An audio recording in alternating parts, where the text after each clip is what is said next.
said we were doing it anyway. That's how that goes this morning. He is fired up today. I'm just warning everybody, just so you know. I am a ball of energy right now and a ball of fire. I think I've rolled my eyes like 5 times even before we got on this video this morning. Yeah, Yay. she was on a Ferris wheel, so it was appropriate. Ever. Anyway, so what's our topic this morning, Craig? Well, oh yeah, who's our guest, by the way? our secret guest has been revealed. It's Nicole Hayworth from Fidelity Title. God, I can't read. We are going to go over the top five facts. These are facts, truths that you need to know about title insurance. Is title insurance important? Oh, it's very important. It's very important. She said it. You Super heard it here. important. Thanks for tuning in. Heard it here first. We're done. All right. So you know our format now, right? We do top 5 things, right? Yeah. Mm-hmm. And we start at the bottom, the 5th one, and we Yeah. work our way up to the most exciting one. We do that just to keep you guys watching us the entire time, because we know that's the only reason why. You want that number 1 reason. Hi, Brittany, by the way. I think Brad Eriks is on there too. How can you read that? All right. She has super eyes. No, I don't Yes. really.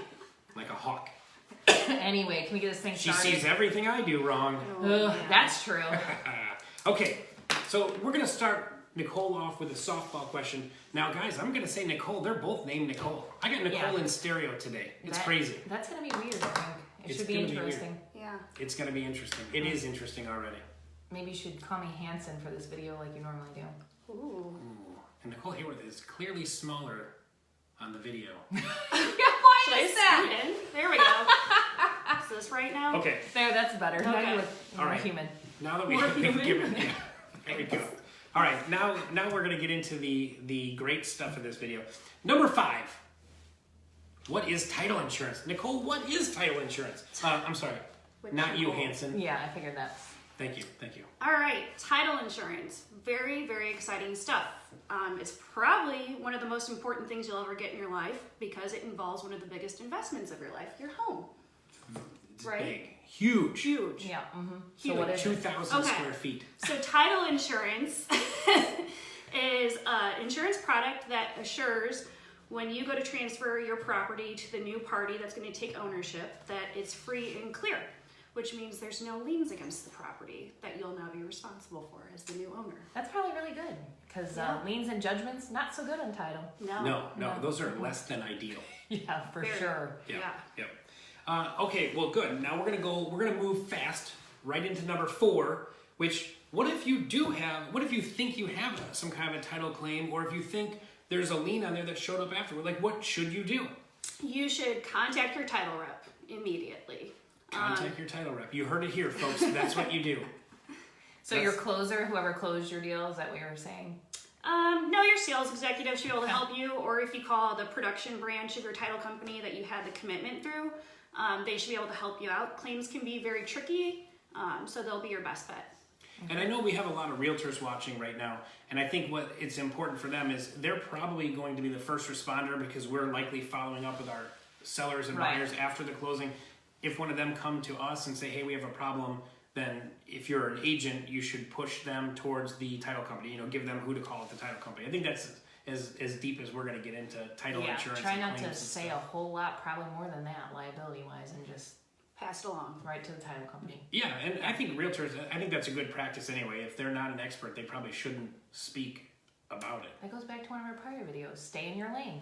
This is one of those times. That's a callback, Nicole. I love that. Oh, I know. Hanson. Good job, Hanson. Okay, number 3. Why don't you do the hand signals? It's supposed to be a 50-50 thing. It really... Seems like I'm carrying the weight. I can do it. know the 3. threes. I mean, it's good. Nice. Don't do it if it's backwards in the camera. You have to do And it I this can't way. see the paper today, so Okay. you're hogging all the limelight today. How to read the commitment. What is the title commitment and how do I read it? So a commitment is something that's going to be sent to you and your seller as soon as we've finished the search on your property. So it's very, very important for you to read your commitment, and if you don't understand it, to ask your title company to help you out.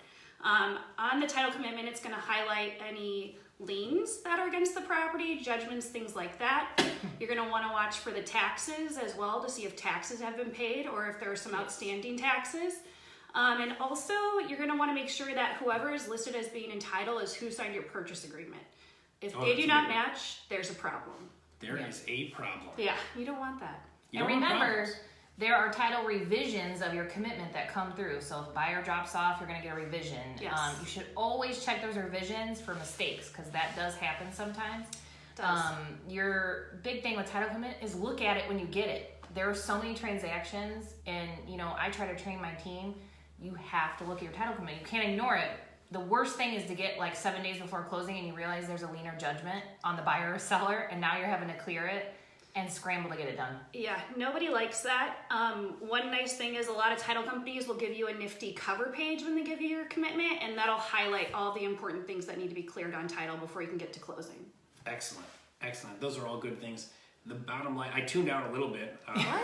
I'm just kidding. Oh my gosh. It's because it was, I'm not gonna lie, it was kind of boring. It was true. There was a lot of information there though. Title works, it's a tough issue. Well, when you're in the title industry, like that's important. Like I might think some things about houses are important. Yeah, and title you might be like, who cares about that? I think the most important thing that I got out of what you were saying though was you have to read the title work. You have to read the title commitment. You have to. You're going to see usually there's a mortgage. Yep. Usually there's taxes. Property taxes that need to be paid. You don't really want to see any other liens. If there's other liens, you're going to have to talk to your seller about it or the buyer. And if you represent the buyer, is it okay to reach out to the listing agent? Is that okay? I would say so. If you see some concerning liens on there, especially if there's multiple mortgages that are adding up to more than the sales price, you might want to check with the listing agent to ask them if they know they've been released or cleared, or if they know what's going on, just to ensure that your buyer's not getting into a troublesome transaction. That's good, and I don't think there's anything wrong with that. If people reach out to me, if I have a listing and they say, "Hey, Craig, did you see this?" or "Are you working on this?" I don't have any problem. I think it's good for realtors to work together and help each other out. So I like that. You got anything, Hanson? And that's what I was going to say. If you look at your title commitment and you notice liens or judgments on the other side, call that other realtor and give them a heads up to be nice and say, "Hey, I just want to make sure you saw this, so that they get it taken care of." Because it only helps you out in the transaction helping somebody else. And I think as a new agent, title commitment can be very overwhelming because you're looking at it and your pages and pages of legalese that you have no idea what you're doing. Ask somebody for some training, right? So whether it be your title salesperson or your broker, team leader, whoever it is, I think every new agent definitely needs, and some agents who never do it, actually need training on title commitment. Yeah, and that's what we're doing right now. That's what we're doing, Nicole. We are on the forefront of this title training. Well, we are. We don't have a full title commitment to show you and be like, "Hey, this is important. This is important." I thought about doing that, but yeah, like I said, that'd be super boring. We haven't really got into adding stuff to our videos yet. Like adding this is some text right here. I'm not that cool yet. No. Yeah, I can get up. I have to still stand up and push the button to turn the video off. So I'm gonna work on that, just so you know. Okay, moving forward, I feel like we really. But number 3 we knew was going to be a longer one. Okay, Number two, how to read the master statement. This used to be known for us old school realtors. For us old school realtors that were out real stirring back in the day. Realtors. We used to call this the Alta. We used to call this the HUD. Yes. It used to be the HUD-1 form or whatever. So it's that long form it's got all the fees on it and stuff like that. I don't know why I'm doing hand signals on the table. You guys can barely see that. But anyway, so tell us how to read this thing. Okay, so as Craig was saying, you're going to get a master statement or an Alta or a HUD, whatever you want to call it. It's all the same thing. It's important for you because that's how you're going to see how you're going to get paid. So you're going to want to check a few things on the master statement. You're going to want to check to make sure the buyer and seller are correct, that the purchase price of the home is correct. You're going to want to check to make sure your commission is correct, which we get from your closing information sheets that I'm sure your closer hounds you about. Commission, very important for us realtors. Yeah. You'll also want to make sure that... Just do a good job. The money will find you. Is that how that works? Uh-huh. Yes. Okay. Yes. That is true.